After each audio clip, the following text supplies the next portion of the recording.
2015లో IIT నుంచి graduate అయిన తర్వాత నాకు జాబ్ రాలేదన్నమాట. జాబ్ రాలేదని ఫుల్ ఫ్రస్ట్రేషన్‌లో ఉన్నాను. ఎందుకు రాలేదా ఇవన్నీ ఆలోచిస్తే మాకు బేసిక్‌గా శ్రీ చైతన్యలోని చదువుతున్న టైంలోని మాకు ఒక ప్రొఫెసర్ ఉండేవాడు. తను ఏమనేవాడంటే, "మీరు ఐఐటీకి వెళ్ళగానే మీకు ₹1,00,00,000 జాబ్ రెడీగా ఉంటాయి. మీరు ఎళ్లి చదవాల్సిన అవసరం కూడా లేదు. మీరు ఎళ్లి 4 ఇయర్స్ కంప్లీట్ చేసి ఆ జాబ్ తీసుకొని వెళ్ళిపోవడమే" అని చెప్పేసి అన్నారన్నమాట. అప్పుడు అతని మాటలు గుర్తొచ్చాయన్నమాట. అంత అబద్ధం చెప్పారు మనకి. అసలు ఐఐటీ ఎందుకు చదవాలో చెప్పలేదు. చదవమని చెప్పారు. మనం చదివేసాము. అసలు ఈ ఎడ్యుకేషన్ సిస్టమ్ మొత్తం మీద ఫుల్ కోపం వచ్చిందన్నమాట. సో, ఐ రియలైజ్డ్‌కి ఓకే. నేను ఖచ్చితంగా ఏదో ఒక ఎడ్యుటెక్ స్టార్టప్‌లో వర్క్ చేయాలి అని చెప్పేసని కంప్లీట్‌గా ఫిక్స్ అయ్యాను. Hi everyone. This is Shabari. మీకు ముందే చాలా మంది తెలిసే ఉండొచ్చు. యాక్చువల్‌గా నేను ఒక నాన్ సీఎస్ బ్యాక్‌గ్రౌండ్ నుంచి వచ్చాను. నాన్ సీఎస్ బ్యాక్‌గ్రౌండ్ నుంచి వచ్చి ఇప్పుడు ఒక లెనిన్ గ్రాస్ అనే ఒక స్టార్టప్‌లోని సీటీఓ కింద వర్క్ చేస్తున్నాను. ఈ జర్నీలోని నేను చాలా ఇంపార్టెంట్ థింగ్స్ తెలుసుకున్నాను. ఆ థింగ్స్ వల్లే ఈ జర్నీ అనేది పాసిబుల్ అయిందన్నమాట. సో, ఎడ్యుటెక్ స్టార్టప్‌లోనే ఫౌండర్ ఫోన్ చేసి, "భయ్యా నువ్వు గుర్గావ్ వచ్చి అక్కడ వర్క్ చేసుకుందాం" అంటే నేను గుర్గావ్ వెళ్ళిపోయాను. ఏం తెలియకుండా ఒక్కడినే. అక్కడికెళ్ళేసరికి అక్కడ ఒక పెద్ద వైన్ షాప్ ఉందన్నమాట. "ఏంటి ఇక్కడ వైన్ షాప్ ఉంది, ఆఫీస్ అన్నారు ఇది" అని చెప్పేసని అతనికి ఫోన్ చేశాను. "భయ్యా ఇక్కడ వైన్ షాప్ ఉంది, ఆఫీస్ అన్నారు ఇక్కడ" అంటే, "ఏం పర్లేదు వైన్ షాప్ కింద మన ఆఫీస్" అన్నారన్నమాట. అయితే ఏంటి భయ్యా వైన్ షాప్ కింద ఆఫీస్ ఉంది అంటే, "అలాగే ఉంటది మరి మన స్టార్టప్ కదా! మనకు అంత డబ్బులుండవు" అని చెప్పేసంటే, "ఓకే" అని చెప్పేసని అక్కడ వర్క్ చేయడం స్టార్ట్ చేశానన్నమాట. ఆ 5 ఇయర్స్ నేను అక్కడ వర్క్ చేశాను. 5 ఇయర్స్‌లో ఏ రోజు మా పేరెంట్స్‌ని అక్కడ పట్టి రాలేదు. ఎందుకంటే ఈళ్ళు కంగారు పడతారు. ఇదేంటి వైన్ షాప్ కింద వర్క్ చేస్తున్నాడు అని చెప్పేసని. జోక్స్ అపార్ట్, అక్కడ థింగ్ ఏంటి అంటే అక్కడ నేను ఎవరు పీపుల్ లేకపోవడం వల్ల టెక్ లీడ్ అయిపోయాను. ఓకే. టెక్ లీడ్ అయిపోయి అక్కడ చాలా థింగ్స్ నేను హ్యాండిల్ చేస్తానన్నమాట. నాకు అప్పటికి కోడింగ్ సరిగ్గా రాదు. నాకు డీఎస్సీ అంటే ఏంటి తెలీదు. నాకు లీడ్ కోడ్ వీటిలో అకౌంట్ కూడా లేదు. బట్ నేను అక్కడ ఒక జావా స్ప్రింగ్ బూట్ యూజ్ చేసి అప్లికేషన్స్ క్రియేట్ చేస్తున్నాను. ఆండ్రాయిడ్ అప్లికేషన్స్ క్రియేట్ చేస్తున్నాను. At the same time iOS application create చేశాను. హోల్ పాయింట్ ఏంటి అంటే నేను అక్కడ రియలైజ్ అంటే ఓకే. మనకి అప్లికేషన్ బిల్డ్ చేయాలంటే మనకేం రావాల్సిన అవసరం లేదు. గూగుల్ ఉంటది. గూగుల్‌లో సెర్చ్ చేసుకుంటాం. లేకపోతే ఆల్రెడీ ఎగ్జిస్టింగ్ కోడ్ ఉంటది. ఆ కోడ్‌ని కాపీ చేసుకొని మనం చాలా థింగ్స్ బిల్డ్ చేసేయొచ్చనమాట అని ఒక రియలైజేషన్ వచ్చిందనమాట. కాకపోతే అక్కడ నేను నేర్చుకున్న చాలా ఇంపార్టెంట్ స్కిల్ ఏంటి అంటే how to navigate the unknowns. అంటే ఏంటంటే అక్కడ నాకు కోడింగ్ రాదు. నా కింద ఒక 10 మెంబర్స్ టీమ్ ఉన్నారు. వాళ్ళు నాకు డౌట్లు అడుగుతారు. At the same time business ఉంటది. బిజినెస్‌లో స్టార్టప్స్ అంటేనే చాలా థింగ్స్ తెలీదు. సో, ఆల్మోస్ట్ ఎవ్రీ డే నాకు ఒక 70% తెలియని వాటితోనే నేను జాబ్‌లోకెళ్తాననమాట. ఓకే. 30% తెలిసుంటది. నౌ నా గోల్ ఏంటంటే ఆ ప్రతిరోజు ఆ 70%ని ఎలా డీల్ చేస్తా? ఎలా డీల్ చేసి నేను అసలు అప్లికేషన్ బిల్డ్ చేస్తాను, టీమ్‌ని గైడ్ చేస్తాను అనేది చాలా పెద్ద ఛాలెంజ్ అయిపోయిందనమాట. So, one thing I realized ఏంటంటే it's very important skill to navigate the unknowns. For example MNCs ఉన్నాయనుకోండి. ఎంఎన్‌సీస్‌లో మీరు డెవలపర్ అయితే మీకు వాళ్ళు ఒక ప్రాపర్ పీఆర్‌డీ ఇచ్చి ఇది మీరు బిల్డ్ చేయాల్సిందని చెప్పేస్తారు. సో, మీరు అది తీసుకొని బిల్డ్ చేస్తారు. బట్ స్టార్టప్స్‌లో అలా ఎవరు పీఆర్‌డీ ఇవ్వరు. ఓకే. ఫర్ ఎగ్జాంపుల్ ఒక ఫీచర్ బిల్డ్ చేయడం కోసం 10 థింగ్స్ కావాలి అంటే 10 థింగ్స్‌లో మనకి 2 ఆర్ 3 థింగ్సే తెలుస్తది. సో, ఇలాంటి ప్లేసెస్‌లో చాలా మంది నేను చూసిన డెవలపర్స్ ఏం చేస్తారంటే ఇవన్నీ తెలీదు కదా అని చెప్పేసని అవన్నీ తెలిసే వరకు కూర్చుంటారన్నమాట. కూర్చొని అప్పుడు ప్రొడక్ట్ బిల్డ్ చేస్తారు. చాలా సార్లు అవి తెలియడానికి చాలా టైం పట్టేస్తదన్నమాట. But what I learned over the time ఏంటి అంటే మనకు ఒక 10 విషయాల్లోని ఒక 8 తెలియకపోతే ఫస్ట్ అసలు ఏ 2 తెలుసు ఆ 2 ఫిగర్ ఔట్ చేయి. ఆ రెండిటి నుంచి పక్కదేమైనా తెలుసుకోవచ్చా అని ఫిగర్ ఔట్ చేయాలన్నమాట. ఫర్ ఎగ్జాంపుల్ ఇప్పుడు నాకు 1, 2 తెలుసు. ఇప్పుడు 2 దగ్గర నుంచి నేను 5కి వెళ్ళొచ్చా? 5 దగ్గరుందా? అని ఫిగర్ ఔట్ చేస్తానన్నమాట. దగ్గరుందనుకో 5కి వెళ్తాను. తర్వాత 5 నుంచి మళ్ళీ 6కి వెళ్ళొచ్చా? అని చెప్పి 6కి వెళ్తానన్నమాట. సో, ద హోల్ పాయింట్ ఏంటి అంటే మనకి తెలియదు కదా అని ఆగిపోవడం కంటే ఆ 1 టు ఏది తెలుసో అది పట్టుకొని బిల్డ్ చేయడం స్టార్ట్ చేయండి. అది పట్టుకొని బిల్డ్ చేయడం స్టార్ట్ చేసరికి మీకు కొంచెం క్లారిటీ వస్తదన్నమాట వేరే ఐటెమ్స్ మీద. So, startups is a very different journey. ఎందుకంటే మీరు బిల్డ్ చేసే కొద్దీ మీకు క్లారిటీ వస్తదన్నమాట. ఓకే. అంతేగాని రూమ్‌లో కూర్చొని మీరు ఆలోచిస్తే క్లారిటీ రాదు స్టార్టప్స్ వాటిలో చాలా సార్లు. అండ్ ఐ స్టిల్ బిలీవ్ నేను ఇప్పుడు కూడా వర్క్ చేస్తున్న చాలా మంది డెవలపర్స్‌కి లేనిది ఏంటి అంటే అన్నోన్ ప్రాబ్లమ్స్ ఇస్తే వాళ్ళు దాన్ని అంత ఈజీగా టాకిల్ చేయరన్నమాట. ఓకే. ఫర్ ఎగ్జాంపుల్ నేనున్నా అనుకోండి. నాకు ఆ టైంలో జావా రాదు. లేకపోతే పైథాన్ రాదు. నోడ్.జేఎస్ రాదు. ఇవేం రావు. But if someone gives me repository of Node JS I know how to navigate అనమాట. ఓకే. ఏది నాకు తెలిసింది పట్టుకొని ఎలా నావిగేట్ చేయాలి అని చెప్పేసి అనే స్కిల్ మాత్రం నేర్చుకున్నాననమాట. దాని తర్వాత ఒక 5 ఇయర్స్ అయిన తర్వాత ఆ స్టార్టప్ క్లోజ్ అయిపోయింది. క్లోజ్ అయిపోయిన తర్వాత చాలా అప్లికేషన్స్ బిల్డ్ చేసాం గానీ చాలా అండర్ కాన్ఫిడెంట్‌గా ఉండేవాడినన్నమాట. ఎందుకంటే ఇంటర్నల్‌గా నాకేం తెలీదు. కాకపోతే ఏంటి అంటే అప్పుడు నేను ఒక జంబోటెల్ అని ఒక స్టార్టప్‌లో జాయిన్ అయ్యాను. స్టార్టప్‌లో జాయిన్ అయితే వాళ్ళు నన్ను తీసుకుంది కూడా ఎందుకంటే నా టెక్నికల్ నాలెడ్జ్ చాలా బావుందని కాదు. నా business and user side understanding చాలా బావుందని తీసుకున్నారన్నమాట. ఆళ్ళ దగ్గర ఉన్న డెవలపర్స్‌లోని ఎవరికీ బిజినెస్ అండ్ యూజర్ అండర్‌స్టాండింగ్ అంత ఎక్కువ లేదు. సో, నేను అది హెల్ప్ చేస్తానని చెప్పేసని నన్ను హైర్ చేసుకున్నారు. సో, నేను ఆ టీమ్‌లోకెళ్ళాను. ఎళ్ళగానే అక్కడ నేను నేర్చుకున్న చాలా ఇంపార్టెంట్ థింగ్ ఏంటంటే never afraid to ask doubts అన్నమాట. నేను ఆల్రెడీ ఒక 5 ఇయర్స్ ఎక్స్‌పీరియన్స్‌తో ఎళ్తున్నాను. ఒక కంపెనీకి లీడ్‌గా ఎళ్లి లీడ్ నుంచి వస్తున్నాను అనే విషయం చాలా మందికి తెలుసు. ఇప్పుడు అక్కడికెళ్ళి నేను చాలా బేసిక్ డౌట్స్ అడిగేవాడినన్నమాట. అంటే ఏంటంటే హ్యాష్ మ్యాప్ ఎలా వర్క్ అవుతుంది, అసలు ఈ బిజినెస్ ఎందుకు ఇలానే వర్క్ అవుతుంది, కస్టమర్స్ ఎందుకు ఇలానే వాడుతున్నారు, చాలామంది చిరాకు వచ్చేసింది అన్నమాట, ఏంటంటే బేసిక్ డౌట్స్ అడుగుతున్నాడు అని. బట్ ద పాయింట్ ఏంటి అంటే రీసెంట్గా మీకు ఈ సమ్మేర్ అనే కాంట్రవర్సీ తెలిసే ఉండొచ్చు. మనందరం చాలా మట్టుగా రణ్వీర్ అలహాబాద్ దానికి ఫీల్ అయ్యాం. ఎందుకంటే రణ్వీర్ అలహాబాద్ క్యారెక్టర్ ఎస్టాబ్లిష్మెంట్ ఎలా ఉందంటే, నేను ఫుల్గా ఫిలాసఫికల్గా లేకపోతే స్పిరిచువల్గా ఉంటాను అనే ఒక టైప్ ఆఫ్ క్యారెక్టర్ ఎస్టాబ్లిష్ చేసుకొని సడన్గా తను డిఫరెంట్ క్వశ్చన్స్ అడిగేసరికి అందరికీ అది షాకింగ్ ఉందన్నమాట, తీసుకోలేకపోయారు. అండ్ తనకు కూడా చాలా కష్టమైందన్నమాట అలాంటి ఒక ట్రాన్సిషన్ చేయడం కోసం.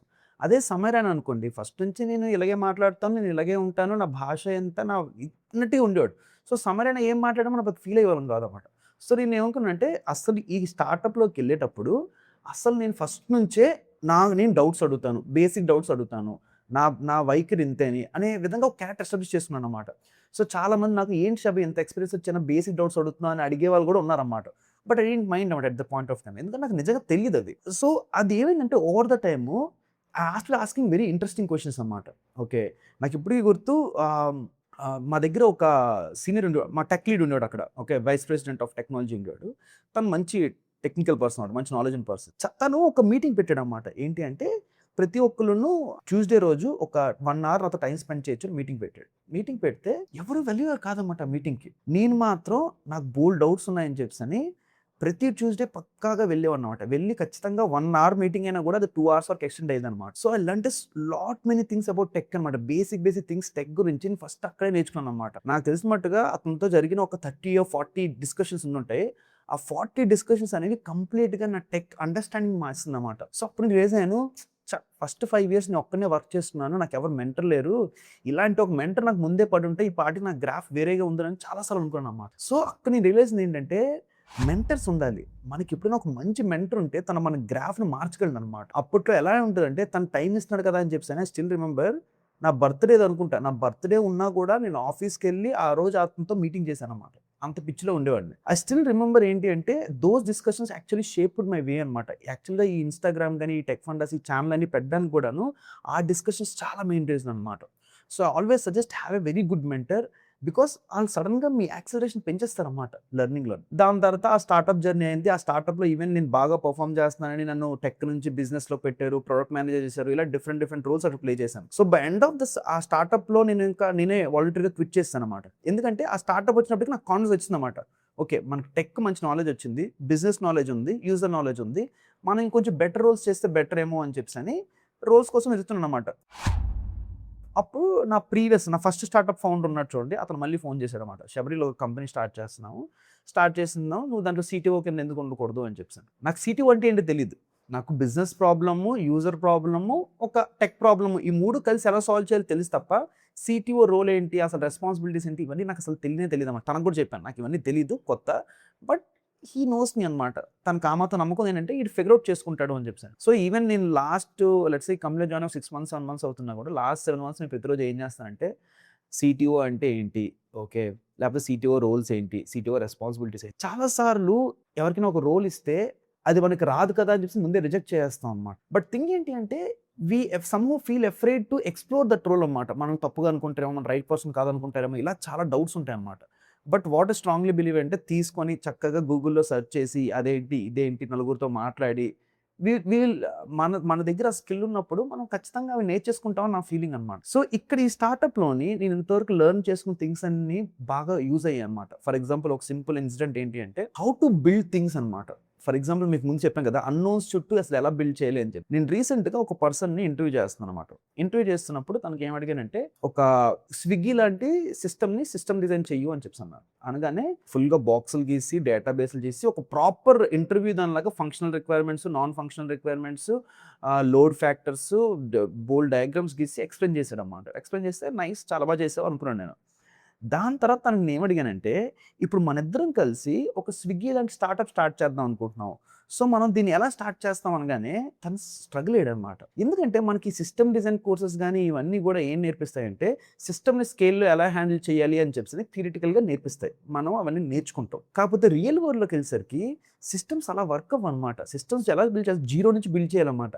జీరో నుంచి బిల్డ్ చేస్తున్నప్పుడు మనం ముందే మైక్రోసర్వీస్ ఆర్కిటెక్చర్ కానీ లేకపోతే పెద్ద పైప్ లైన్స్ కానీ ఏడబ్ల్యూఎస్లో పెద్ద ఇన్ఫ్రాస్ట్రక్చర్ కానీ ఇవన్నీ మెయింటైన్ చేయమన్నమాట. మనం మెయింటైన్ చేసింది ఎలా మెయింటైన్ చేస్తామంటే అసలు చిన్నగా ఫర్ ఎగ్జాంపుల్ ఈ స్టార్టప్లో మేము ఏం చేసామంటే spring boot monolithic architecture create చేశాను అనమాట. మా దగ్గర ఎన్ని మాడ్యూల్స్ ఉన్నాయో అన్ని దాంట్లోనే పెట్టానమ్మా. పెట్టిన తర్వాత స్ప్రింగ్ బూట్ ఎందుకు చూస్ చేస్తున్నాను, జావా ఎందుకు చూస్ చేస్తున్నాను అంటే నాకు రీజన్ కూడా లేదు. నాకు వచ్చు ఆ స్కిల్తో నేను చాలా మందిని హైర్ చేయొచ్చు అనే విషయం నాకు తెలుసు. సో అందుకు ఆ టెక్నాలజీని చూస్ చేస్తున్నాను. రేపు పొద్దున నాకు అవసరం ఉంటే మళ్ళీ మార్చుకోవచ్చు అనే విషయం నాకు తెలుసు అనమాట. సో మోనోలిథిక్ ఆర్కిటెక్చర్ పెట్టాను. దాని తర్వాత MySQL డేటాబేస్ వాడాను. సేమ్ రీజన్ అనమాట. MySQL డేటాబేస్ ట్రాన్సాక్షనాలిటీ ఉంటుంది. నాకు ట్రాన్సాక్షనాలిటీ చాలా యూసేజ్ ఉంది అక్కడ.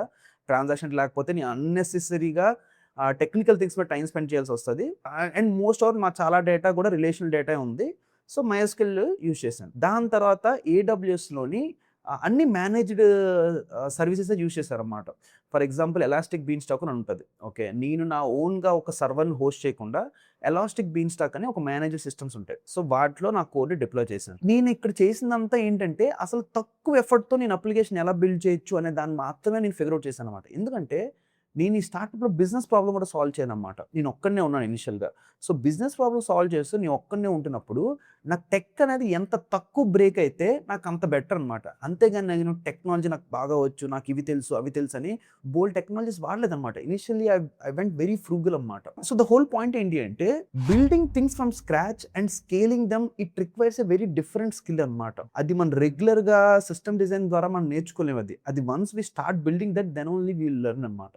సో ఓవరాల్ థింగ్ ఏంటి అంటే ద హోల్ జర్నీలో ఈ ఫ్యూ థింగ్స్ తెలుసుకోవడం వల్ల నా ప్రెజెంట్ చేస్తున్న రోల్లో నేను బెటర్గా పర్ఫామ్ చేయగలుగుతున్నాను అనమాట. అట్లీస్ట్ జస్టిఫై చేయగలుగుతున్నాను అనమాట. ముందు చెప్పినట్టు యాక్చువల్గా నాకు CTO అంటే ఏంటి, అసలు ఆ రూల్స్ అంటే ఏంటి తెలియదు, ఫిగర్ అవుట్ చేస్తున్నాను. సో నెక్స్ట్ సిరీస్ ఆఫ్ వీడియోస్లో ఏం చేద్దాం అనుకుంటున్నానంటే ఈ CTO జర్నీలోని మేము కొన్ని టెక్నికల్ ప్రాబ్లమ్స్ కానీ బిజినెస్ ప్రాబ్లమ్ కానీ ఎలా ట్యాకిల్ చేస్తున్నాం, ఒక స్మాల్ స్టార్టప్ నుంచి ఒక పెద్ద స్కేలే థింగ్స్ వరకు మా థింకింగ్ ప్రాసెస్ ఎలా ఉంది అనే విషయాలు డిస్కస్ చేస్తాను.